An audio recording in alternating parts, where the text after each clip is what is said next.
Good morning. Good evening. Good afternoon. And remember, context is everything media network. John Michael, founder and CEO. Ambient Classroom, episode 69. Reading this textbook cover to cover. In the spirit of context being everything, let's establish context on today's reading, which is going to be chapter 13, section 5, on Japan's feudal age. I'm going to set context by reading a review from yesterday. Chapter 13, section 4, the emergence of Japan. So let's start there. The emergence of Japan. A brief review. The emergence of Japanese culture can be traced back to the rule of Prince Shotoku of Japan's ruling Yamato clan in 604 AD. He outlined ideas of behavior for both the royal court and ordinary people, reflecting a strong Confucian influence on social order. Japan was located, it is located, on an archipelago about 100 miles off the Asian mainland, with its four main islands being Hokkaido, Honshu, Kyushu, and Shikoku. Most of Japan's land was too mountainous to be farmed, but the mild climate and sufficient rainfall helped Japanese farmers make the most of the limited arable land, farmable land. Japan was close enough to learn from Korea and China, but too far away for the Chinese to conquer it, giving the Japanese greater freedom to accept or reject Chinese influence than other East Asian lands. Japan's society was divided into clans, and each clan had its own chief and a special god or goddess, seen as the clan's original ancestor. By about 500 AD, the Yamato clan dominated a corner of Honshu. They set up Japan's first and only dynasty and claimed direct descendant from the sun god, Amaterasu, choosing the rising sun as their symbol. Early Japanese clans honored kami, nature spirits, kami or nature spirits, in what became known as Shinto religion. Hundreds of Shinto shrines dot the Japanese countryside, and though simple in design, they're generally located in beautiful natural surroundings because they are like for a special rock. They see this rock. Strange formation for a rock. This is a sign, and so they build the Shinto shrine around the abnormality that is a symbol of the divine to the Shinto. And I think that they're probably right. Okay. Where was I?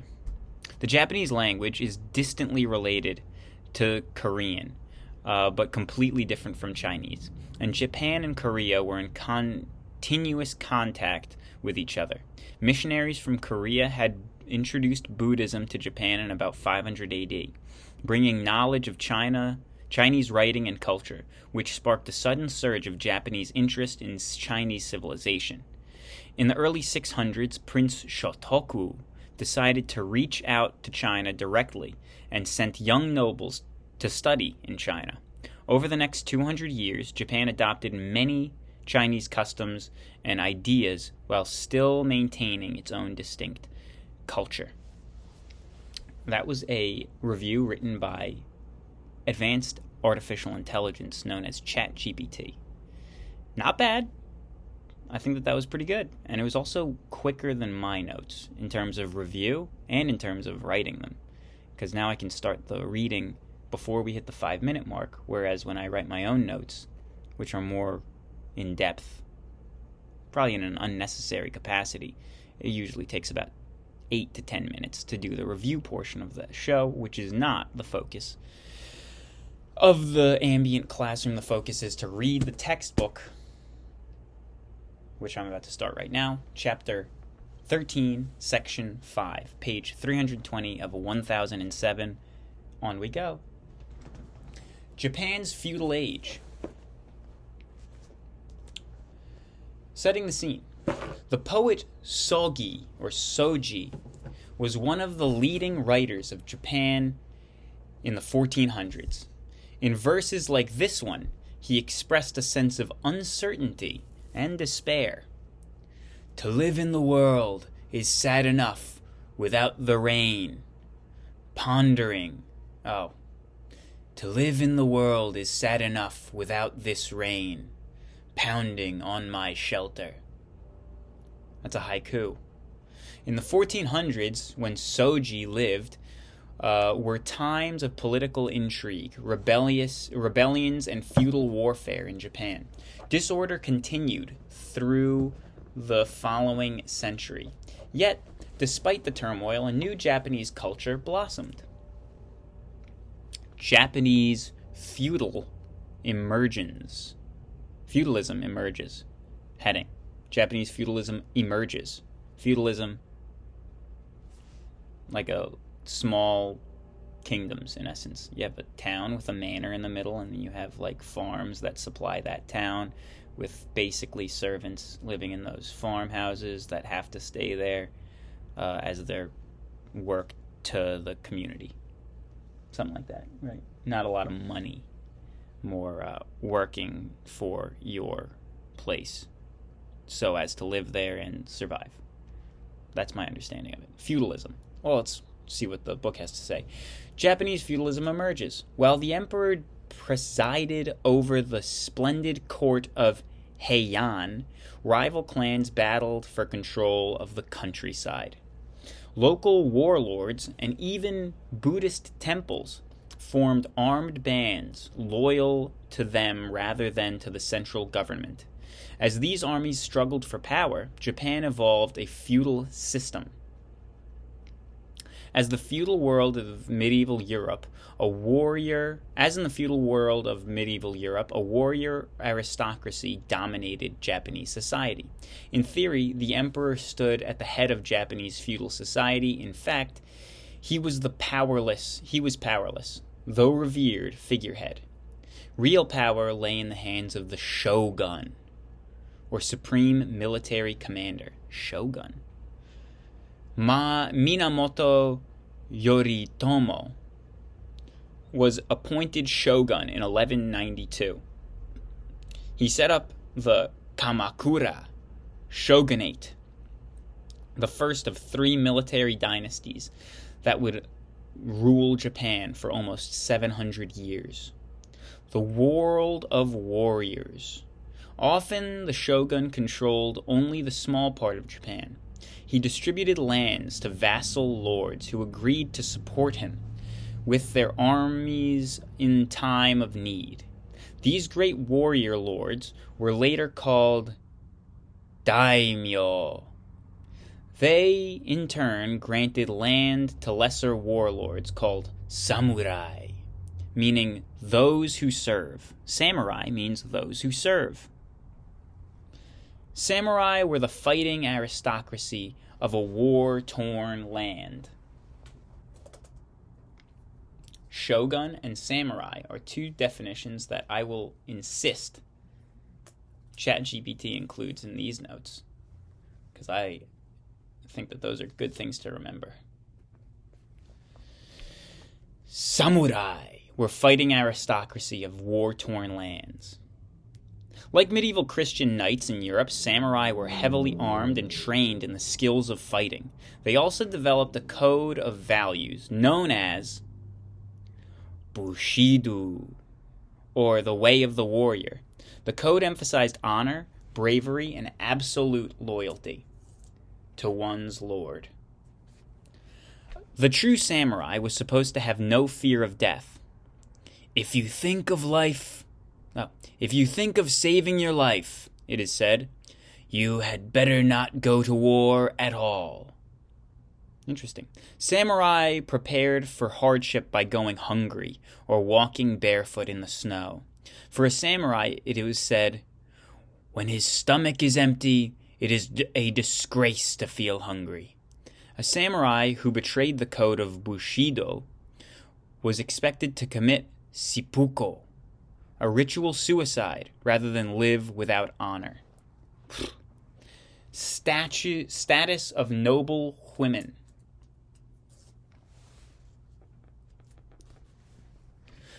At first, some noble women in Japanese feudal society trained in the military arts. A few even became legendary warriors. At times, some noble women supervised their families' estates. As the age of the samurai progressed, however, the position of women declined steadily. When the feudal warfare increased, inheritance was limited to sons. Unlike the European ideal of chivalry, the samurai code did not set women on a pedestal. Instead, the wife of a warrior had to accept the same hardships as her husband and owed the same loyalty to his overlord. Peasants, artisans, and merchants. Subheading, under Japanese feudal emergence. Far below the samurai on the social hierarchy were the peasants, artisans, and merchants. Peasants, who made up 75% of the population, formed the backbone of feudal society in Japan. Peasant families cultivated rice and other crops on the estate of the samurai. Some peasants also served as foot soldiers in feudal wars. On rare occasions, an able peasant soldier might rise through the ranks and become a samurai himself. Artisans such as armorers and sword makers provided necessary goods for the samurai class. Merchants had the lowest rank in Japanese feudal society. However, as you will see, their status gradually improved. Mongol invasions. There they are again, those dastardly Mongols. During the feudal age, most fighting took place between rival warlords. But the Mongol conquest of China and Korea also threatened Japan. When the Japanese refused to accept Mongol rule, Kublai Khan launched an invasion from Korea in 1274. After a fleet carrying 30,000 troops arrived, a typhoon wrecked the Mongol ships. Wow, that's lucky. In 1281, the Mongols landed an even larger invasion force, but again, the typhoon destroyed much of the Mongol fleet. Wow. Japanese credited their miraculous victory to KAMIKAZE. Jeez. The Japanese credited their miraculous delivery from the kamikaze. What? The Japanese credited their miraculous delivery to the kamikaze, or divine winds. Kamikaze means divine winds. Kamikaze means divine winds. I didn't know that. The Mongol failure reinforced the Japanese sense that they were people set apart who enjoyed a special protection of the gods. Order and unity under the Tokugawas. This is a new heading. Order and unity under the Tokugawa. The Kamakura shogunate crumbled in the aftermath of Mongol invasion. A new dynasty took power in 1338, but the level of warfare increased after 1450. To defend their castles, Daimyo armed peasants as well as the samurai, which led to an even more ruthless fighting. A popular saying of the time declared, "The warrior does not care if he is called a dog or a beast. The main thing is winning." Gradually, several powerful warriors united large parts of Japan.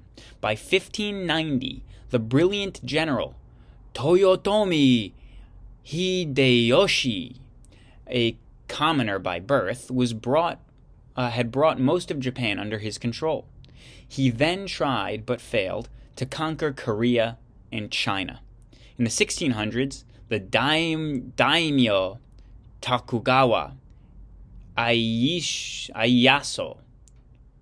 Tokugawa Ieyasu defeated his rivals to become the master of Japan. 3 years later, he was named shogun. The Tokugawa shogunate ruled Japan after 1868. Centralized feudalism. The Tokugawa shoguns were determined by feudal warfare. They kept their outward forms of feudal society, but imposed central government control on all Japan. For this reason, their system of government was called centralized feudalism. The Tokugawas created a unified, orderly system, or society.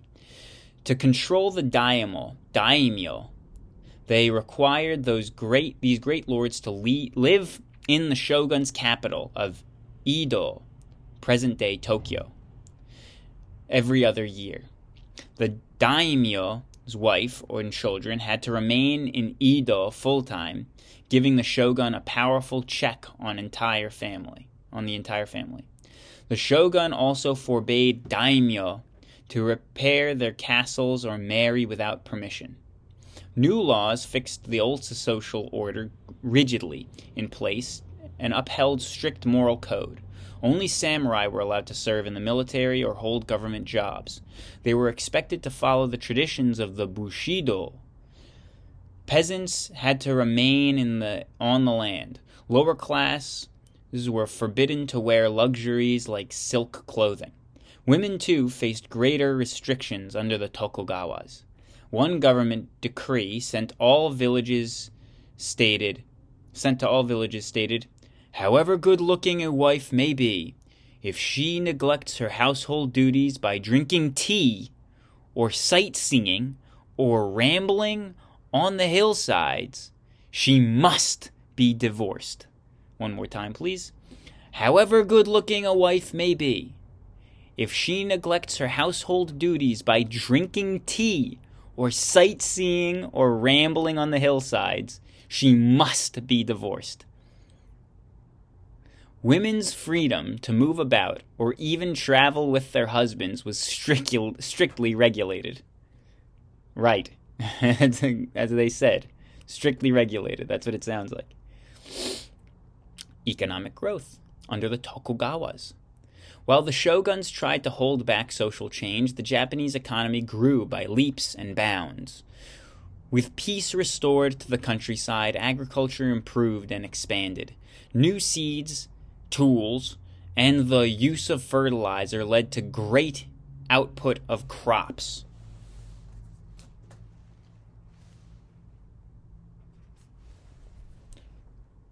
Food surpluses supported rapid population growth. Towns sprang up on the lands around the castle of the daimyo. Edo grew to a booming city where artisans and merchants flocked to supply the needs of the daimyo and their families. Trade flourished within Japan. New roads linked castles and towns with Edo. Each year, daimyo and their servants traveled to and from the capital, creating a demand for food and services along the route. In the cities, wealthy merchant class emerged. In accordance with the Confucian tradition, merchants had low social status. Still, Japanese merchants gained influence by lending money to daimyo and samurai. Sometimes merchants further improved their social position by arranging to marry their daughters to the samurai class. Zen Buddhism and Japanese culture. New heading. Zen Buddhism and Japanese culture. During the Japanese feudal age, a Buddhist sect from China won widespread acceptance among the samurai. Known in Japan as Zen, it emphasized meditation and devotion to duty. Zen had seemingly contradictory traditions. Zen monks were great scholars, yet they valued the uncluttered mind and stressed the importance of reaching a moment of non-knowing.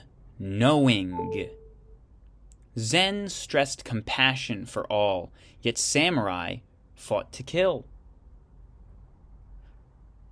In Zen monasteries, monks sought to experience absolute freedom, yet rigid rules gave the master complete authority over his students.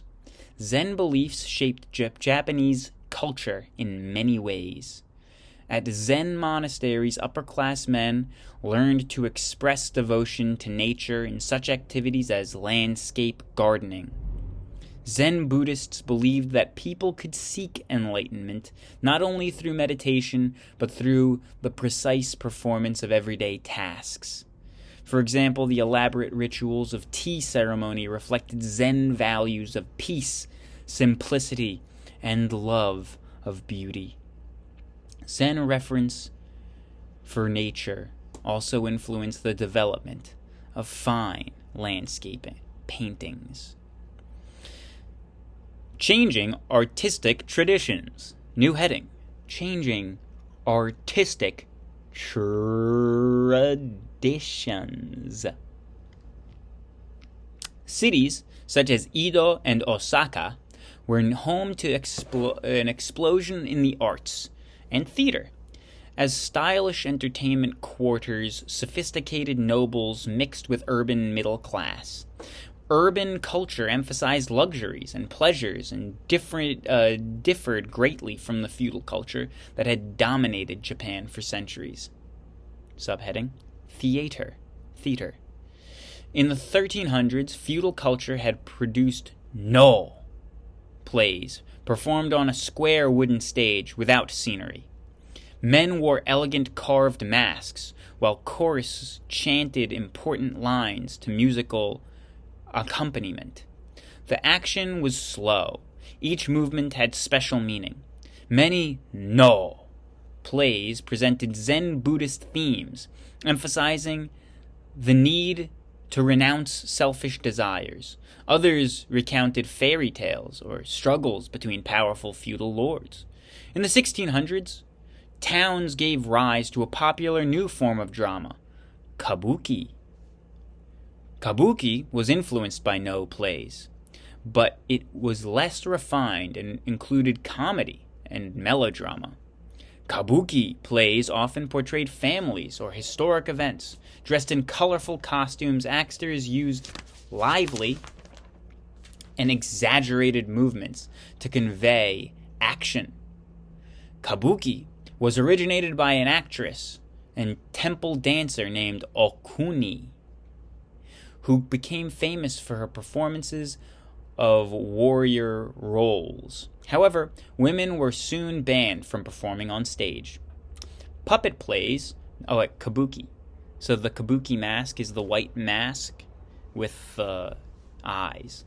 So the kabuki mask, as I understand it from my time in the auto industry, the kabuki mask is the inspiration for the Infinity line of vehicles from 2008 to present day. It's the form of the front fascia. So you'll see the squinted intensity of the eyes in the newer Q50. It's not really that new. They redesigned it in 2015, and they haven't redesigned it since. Problem. That's too long. But the eyes are intense, and it's not that they're squinty because it's Japanese. It's they're squinty because they're intense. Like that. So the eyes, you'll see, are like that. You'll see the eyebrows over it, like the brow lines, and the lines on the hood. You'll see the actual, pupils of the eye with the day-running headlights, and you'll see symbolism of the Japanese gardens and the grill with the waves representing water, which are in the fine Japanese gardens, with the bridge, which is also symbolic in the Japanese gardens. The bridge over water, meaning a transition from birth into death, a transition from one phase to another. And this is one of the things that I would say when I would try to sell a car to a luxury car buyer. And sometimes it was good detail for me to share. Sometimes it didn't seem like they were very interested in those details. But hey, you gotta give all of the details if you're selling a luxury item. Highlight those luxury details and the kabuki mask imagery in the front fascia of the Infinity Q50 was a real thing, and I talked about it a lot. There's a commercial of me talking about it on the internet. If you find it, you get 1 point. Okay. Literature. The feudal age produced stories like the Tale of Heike, Heike, about a violent conflict between two families. Another important prose work was the Essay in Idleness, a collection of short essays by Kenko, a Zen Buddhist priest. Many of the essays express Zen values, but others contain witty observations about human nature. "How boring it is," Kenko wrote, "when you meet a man after a long separation and he insists on relating at interminable length everything that has happened to him in the meantime." Yeah, that sounds kind of long. Somebody to catch you up the whole way if you haven't seen them in a while. Japanese poets adapted Chinese models, creating miniature poems called haiku. In only 3 lines, totaling 17 syllables, in the Japanese language, these tiny word pictures expressed a feeling, thought, or idea. The poem by Soji, at the beginning of this section, is an example of a haiku. Painting and printmaking. Japanese paintings often reflect the influence of Chinese landscape paintings, yet Japanese artists developed their own styles. On magnificent scrolls, painters boldly recreated historical events such as the Mongol invasions. In the 1600s, the vigorous urban culture produced a flood of colorful wood block prints to satisfy middle-class tastes. Some woodblock artists produced humorous prints. Their fresh colors and simple lines gave a strong sense of pleasures of town life in Japan. And as we're coming to an end here, the final heading, looking ahead. The Tokugawa shogunate brought peace and stability to Japan. Trade flourished, merchants prospered, and prosperity continued to a flowering of culture. Still, the shoguns were extremely conservative. They tried to preserve samurai virtues and ancient beliefs. In the 1500s, Japan faced a new wave of foreign influences. The shoguns first welcomed the outsiders, then moved to sever foreign ties. The shogun at first welcomed the outsiders, then moved to sever foreign ties. In the next unit, you will read about Japan's uneasy relationship with the expanding Europe. Context is everything. Media Network. Have a good day. Bye-bye.